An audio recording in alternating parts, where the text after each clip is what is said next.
Hey you guys, it's Peter, and welcome to my channel, Peterisms, where I tell stories of my life and just little things that I have learned as I have grown into the person that I am today. Tucker and Boo are like running back and forth. They're so happy to be home. It feels so weird to be back in this chair again. Oh my God, they keep on hitting the ring light. Reading to you guys. I brought my two Melody Beatty meditation books. I'm going to read from them today. This feels so nice. I'm so excited to read from these. So, are you ready? Let's just get right into it. All right, March 29th. Let's read first from the language of letting go. Wouldn't it be so funny if after a week there was nothing for today that was really that appropriate? Universe, higher power, give me what I need today. All right, let's read. Let's see, March 29th. Getting needs met. Picture yourself walking through a meadow. There is a path opening before you. As you walk, you feel hungry. Look to your left. There's a fruit tree in full bloom. Pick what you need. Steps later, you notice you're thirsty. On your right, there's a fresh water spring. When you are tired, a resting place emerges. When you are lonely, a friend appears to walk with you. When you get lost, a teacher with a map appears. Before long, you notice the flow, need and supply, desire and fulfillment. Maybe, you wonder, someone gave me the need because someone planned to fulfill it. Maybe I had to feel the need, so I would notice and accept the gift.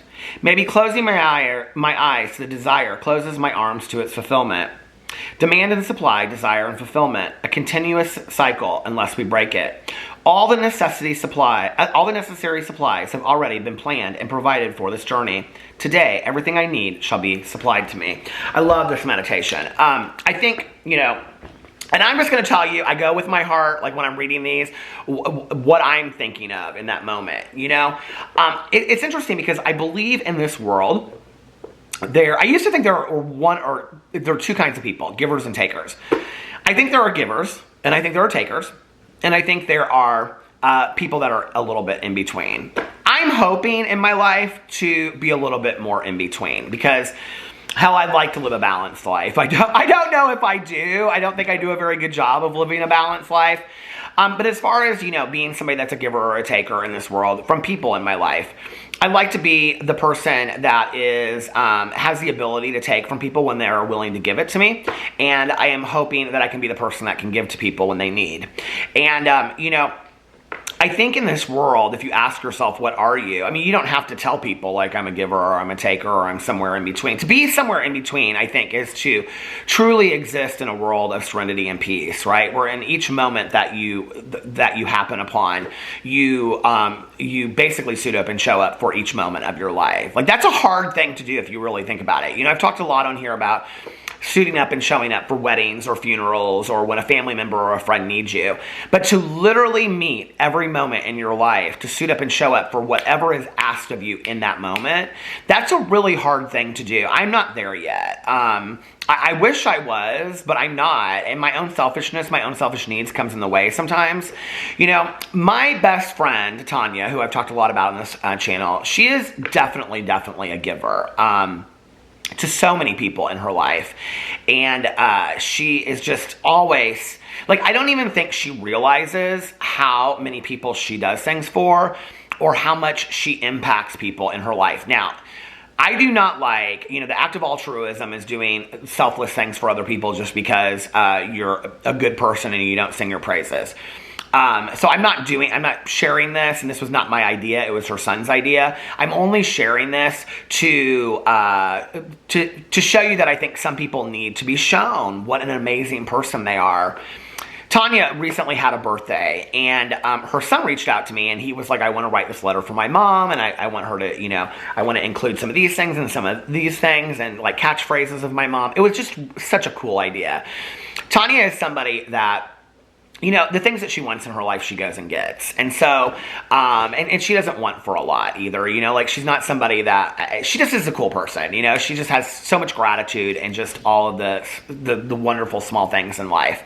And, but she's somebody that is constantly giving to other people. And so a letter from her son is something that she literally would cherish for the rest of her life, And so he was asking me to reread it. And I said, and so while he's telling me this, I'm having this idea. I'm like, oh my God, why don't we reach out to everybody in Tanya's life and we'll ask them to write a letter, and then we'll put it together and we'll give it to her for her birthday.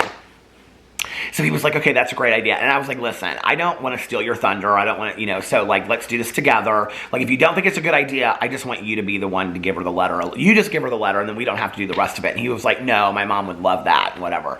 So he and I like contacted all of the family members. I mean, people she hadn't thought about, friends of ours, people she hadn't talked to in years. And we literally got like 50 letters overnight. I mean, literally every person that I asked, that I reached out to, people I didn't even know. I mean, I know almost all of Tanya. Almost all of, she would hate me if I called her that. She, because so many people in her life call her Tanya, not Tanya. And it's Tanya. It's Tanya. But like, I reached out to family members of hers that I had heard about through her, but I had never talked to ever, in my life. And people were like, oh my God, I've heard all about you. And this is so nice. Thank you so much. And her son was reaching out to people. And we got, literally, you guys, I would like send a message, and within 45 minutes, I would get like this huge letter of like how they felt about Tanya, and how we asked them, like how she had impacted their life in a positive way. So I got it and put it all together, all these letters, he and I did, and then we put it in this folder, and I gave it to her on her birthday, and she just was blown away, I really do not believe, I really don't believe that she had any clue how positively she impacts other people's lives. Because I think she is such a giver on a level.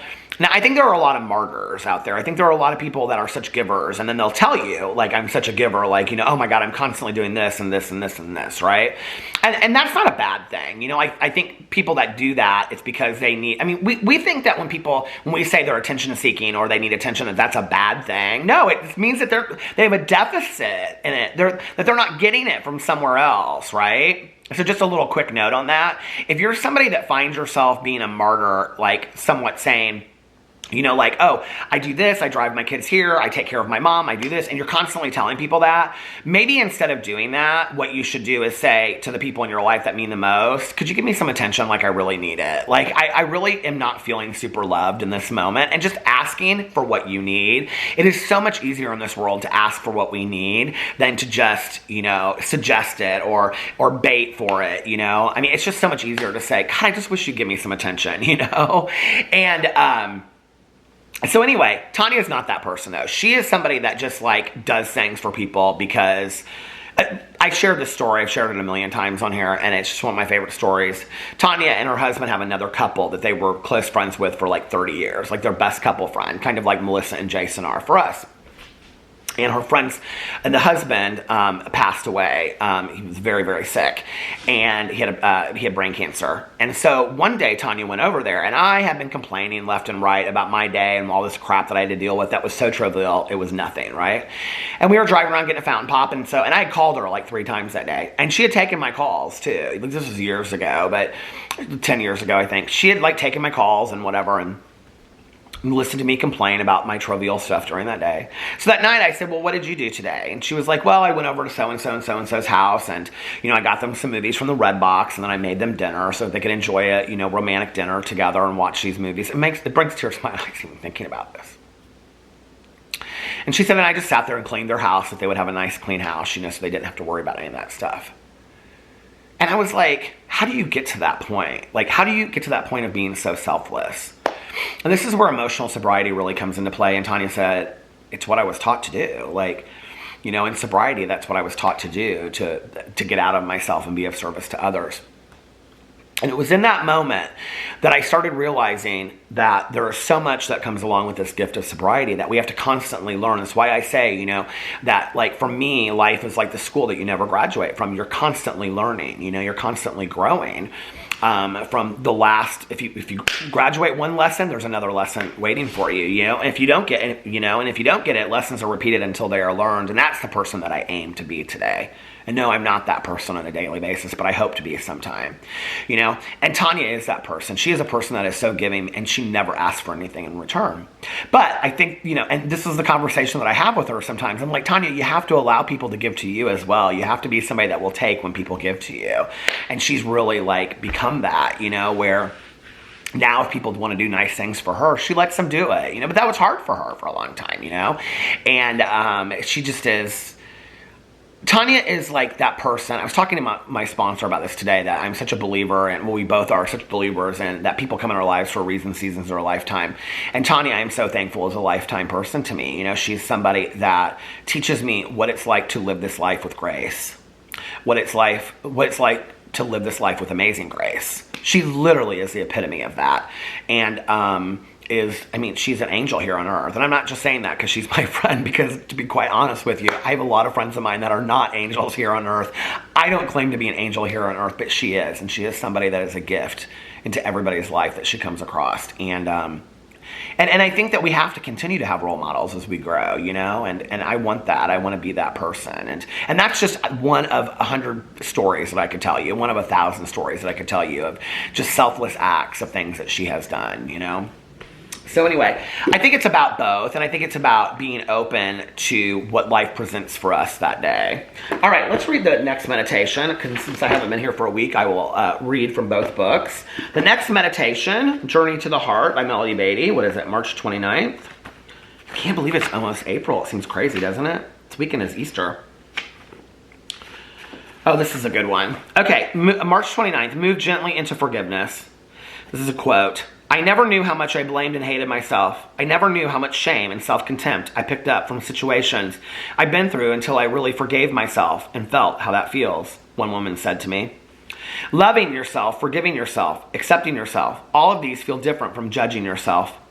Many of us have lived with so much judgment of ourselves that we take these feelings for granted. We just think that's how we're doomed to feel. Until we do forgive ourselves, we don't realize how much we need to, and how good, how great, how absolutely terrific that feels. I was leery of forgiveness for many years. I thought forgiving implied judging, and because judging was wrong, I shouldn't do it. I didn't need to forgive. The problem was, whether right or wrong, I had judged myself, and now I needed forgiveness. Self-judgment set us apart, separate us from the rest of the world in an undesirable way. Forgiving ourselves reconnects us to the world, to God, to ourselves. We can forgive ourselves for what we've done wrong, what we've done badly, and what we think we could have done better. We can transcend our judgments of ourselves. Move gently into forgiveness. Love, forgive, and accept yourself. See how connected you feel. See how free you really are and always have been. See how much better you feel.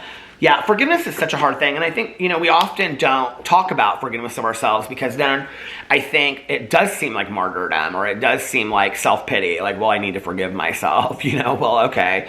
But I think it's true, I think one of the things is that I think as humans, we're so judgmental of ourselves, we're harder on ourselves than we are on other people. I know I am, definitely.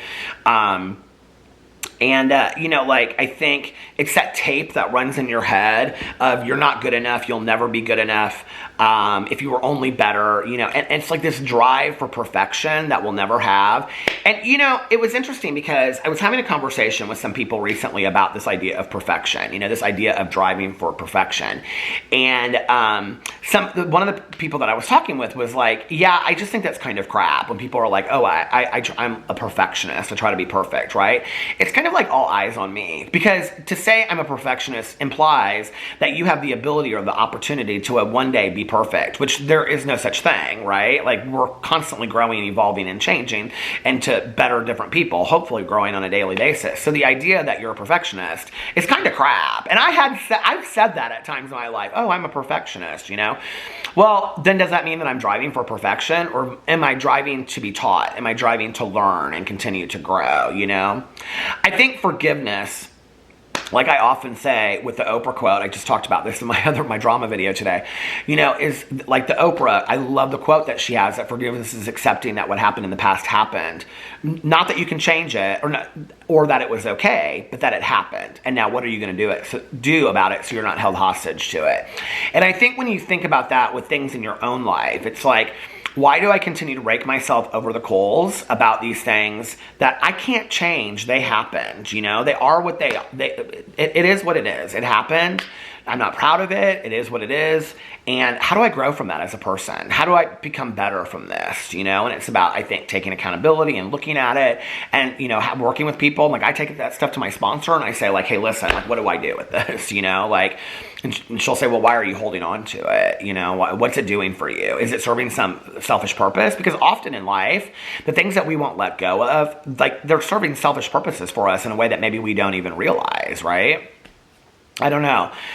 And I think sometimes we think like, well, if we had only been better, if we had only done better, we can go back and we can change. But we can't, right? But we can use that as a point today to say, you know what, like these things happened and I wasn't a great person in that moment. I wasn't a great example. I've had to look at myself a lot in moments that I'm not proud of myself and say, you know what, I don't know what was going on with me there, and then like evaluate what was going on with me and trying to figure it out, and then saying, but I don't want to be that person today or moving forward, and then using that as like an example of my past to say, well, I know better, and so when you know better, you do better, and I don't want to be that person today, right?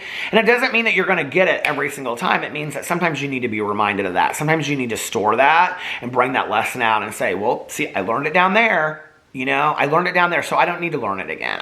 Maybe I need to be reminded of it. And when you know better, you do better, And to try to continue to grow into this person, it's like I said, we're none of us perfect examples. We're none of us perfect human beings. We're never going to be perfect human beings. And I think once we accept that, it's a lot easier to expect the fact that you're going to fall on your face sometimes. You're going to screw up and make mistakes. I do it all the time, right?